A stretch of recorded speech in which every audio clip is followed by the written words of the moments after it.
we've been doing this for many years, is that what we do is we map the values of the leader, and then we have 15 people who the leader trusts who say what values they see in the leader. We plot them on the several levels and we show them, and we get into what's known as cognitive dissonance, because the leader says, oh my God, this is who I think I am, but this is how I'm showing up. And that's the beginning, if the leader is enlightened and recognizes that the culture depends on who he or she is, then he or she needs to change. The other reaction is they never call us again.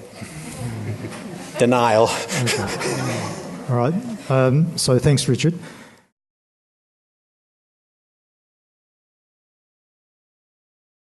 Being a head teacher, you have ethical dilemmas on a daily, hourly basis because you're around children. But I was thinking about this, and I did have a particular difficulty. About 10 years ago, my school, as you'll have gathered, is a school built on affection, and we had a case of child abuse, which created in me, it really left me almost unable to function, I think. I was shattered by it, that it could have possibly happened in my school. And one of the things I had to think about, we're a very tactile school. Unlike a lot of schools, you're not allowed to actually touch a child. And I had to try to work out whether that was appropriate, because I was really quite shaken. I got a lot of letters. What actually saved me, I think, probably was a lot of letters from parents saying, please don't let this change the way that you look after our children. Please don't let it change. And that drove me back, and I think that's probably the point. It drove me back to what I believe, which is that giving and receiving of affection is a basic right for children, indeed. The most, and some of that for small children who tend to attach themselves to various bits of my anatomy occasionally is how they do it. So to take that away was wrong. I realised, and of course we didn't. And then I suppose what I learned was that I was very fearful, and that we shouldn't let fear triumph over affection. That's what I learned more than ever. Difficult, but yes. This comes up a lot, you can imagine, when you're working with people in their jobs, and we usually talk about attitude and action.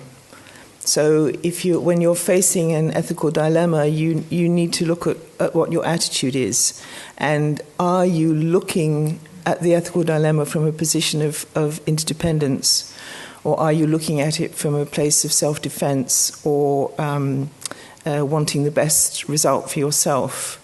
So looking at it from the whole interconnected story, which is more complex than it often appears, and that out of that feeling of interconnectedness, is your attitude one of kindness and compassion?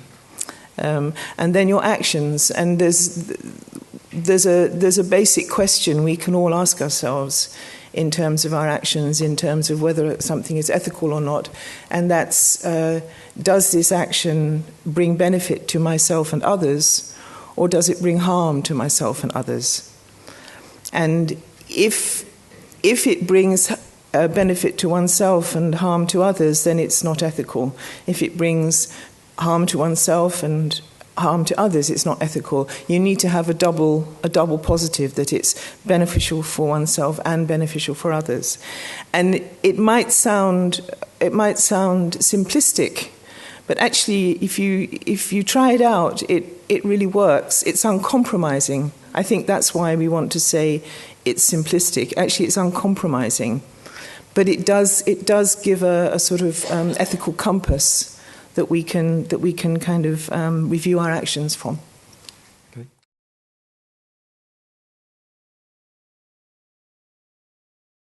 I would say cultivate mindfulness.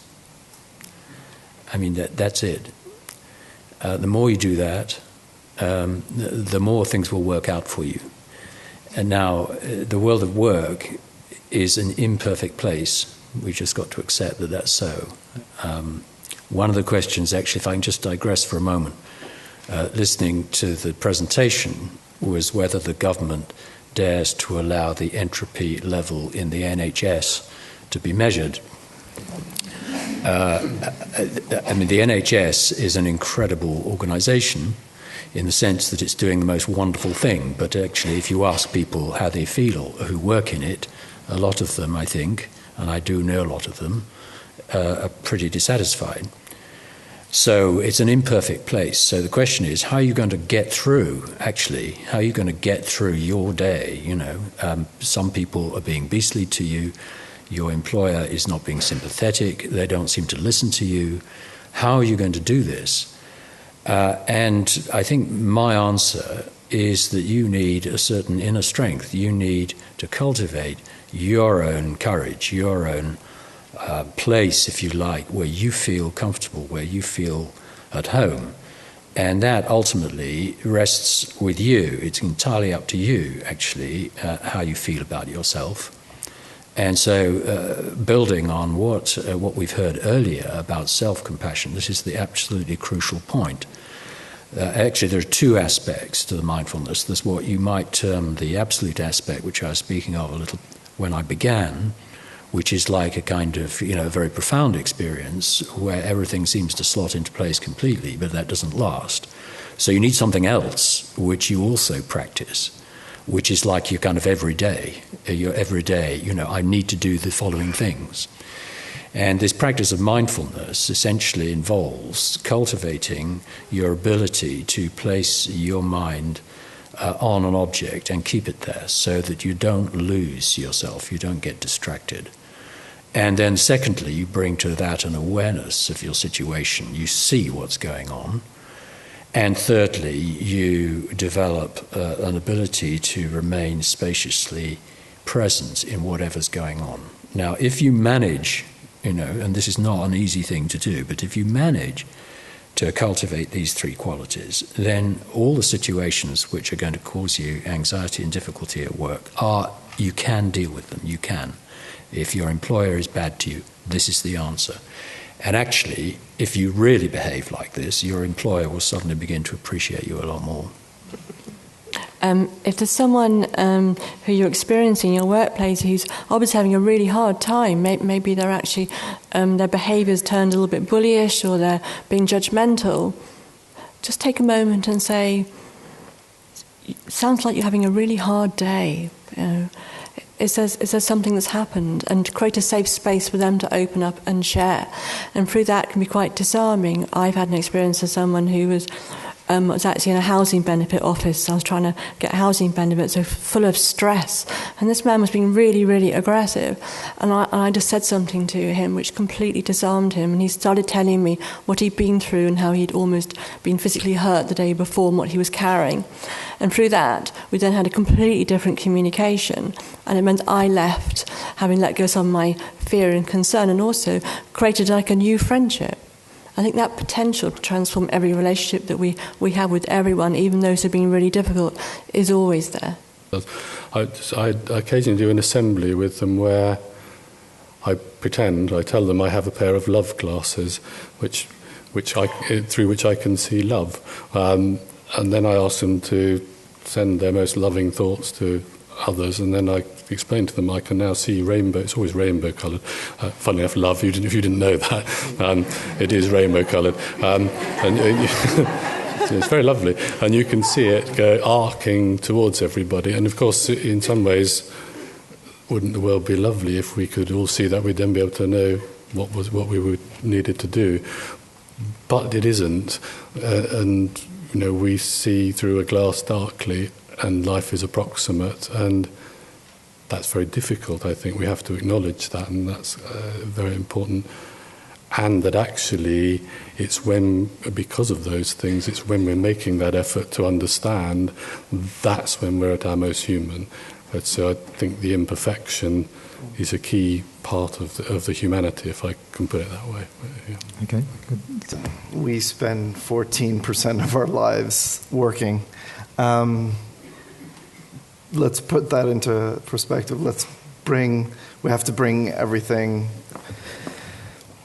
I should say actually more, there's always this dichotomy between live to work or work to live. I think we have to get away from these and move ourselves more into being present throughout, and the values that we have as individuals must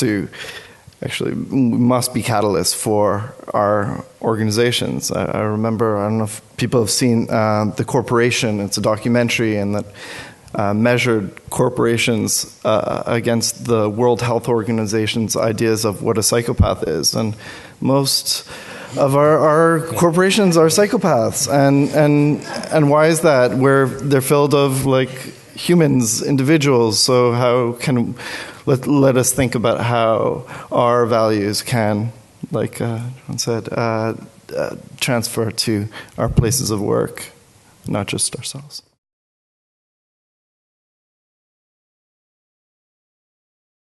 I think Jude is here somewhere, who would know far more, one of my wonderful people from the school, but the program we teach of massage to the children is designed very carefully. They're taught how to massage each other in a series of steps.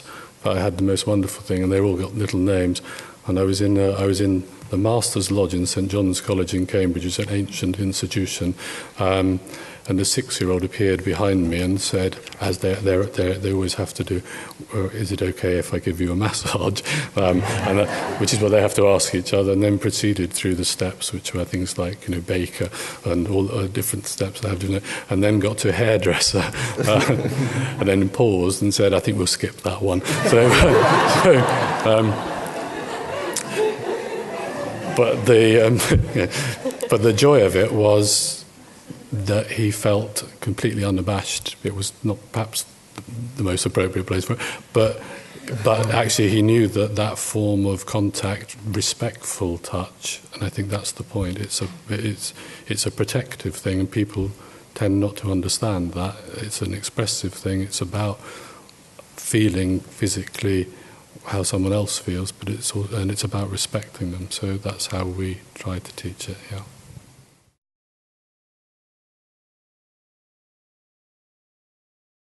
I think what you're suggesting is that, if I've understood the question correctly, is that mindfulness is all very well, but there may come a point when, as it were, you're too passive as a result of it. And the question is how to deal with that situation, and in what circumstances, as it were, can you be more assertive. I think it's important to understand what this assertiveness is. I don't myself see compassion as a passive state at all. I think it's a very active one.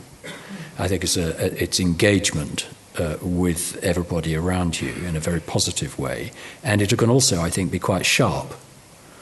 I don't see that as being assertive or aggressive because why? Because actually, it comes from a position where you have developed the ability to have insight not only into your own position, but into the position of everybody around you. And therefore, in the situation that you're envisaging, where you have a difficult person that you're having to deal with, the first requirement, I would think, is that you don't forsake this understanding of the other person. But at the same time, I think it's completely legitimate to be, as it were, sharply present with that person if you need to be. And I don't think that's being assertive or aggressive. I think that may just be necessary in certain situations. Don't underestimate the transformative power of people having that level of sort of equanimity or peace of mind or whatever. It's sometimes tempting to think that action is what's needed, and sometimes it is, but not always. I mean, we've heard research this morning that says, if somebody is in a state of mind of kindness and compassion, it has an impact 2-3 degrees out from the people that they work with. So the people that you would like to perhaps do more are having an effect, and we don't always have to campaign if you see what I mean. It will have its own permeating effect over time. Compassion is a soul characteristic, and let us not forget that in order to navigate this world that we live in, we also need a healthy ego.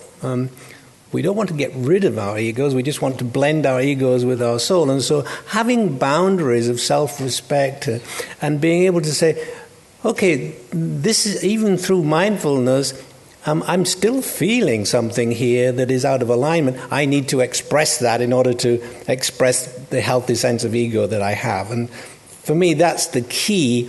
How does it make you feel? And you, as an external observer, that would be difficult for you to ascertain, but you could definitely inquire and have a conversation about it. And I guess if a person is mindful, they'd be quite open to that conversation as long as you ask for permission.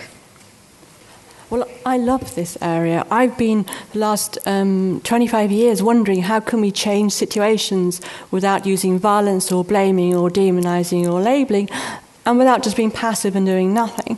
So how can we? And I feel there's a whole new world that's been opened up, and there's so many tools of how we can challenge behaviour while still allowing the person their dignity, still allowing their humanity. And there are ways, and people are doing this all around the world, from non-violent change in Palestine to conflict transformation in schools to conflict prevention. And it takes a certain awareness and responsibility of what we're feeling to own our feelings, and then how can we communicate it so the person has choice to change, they're not coerced or made to. And I think that is a rich area, which there's a lot of work gone into that, and I think it's very exciting.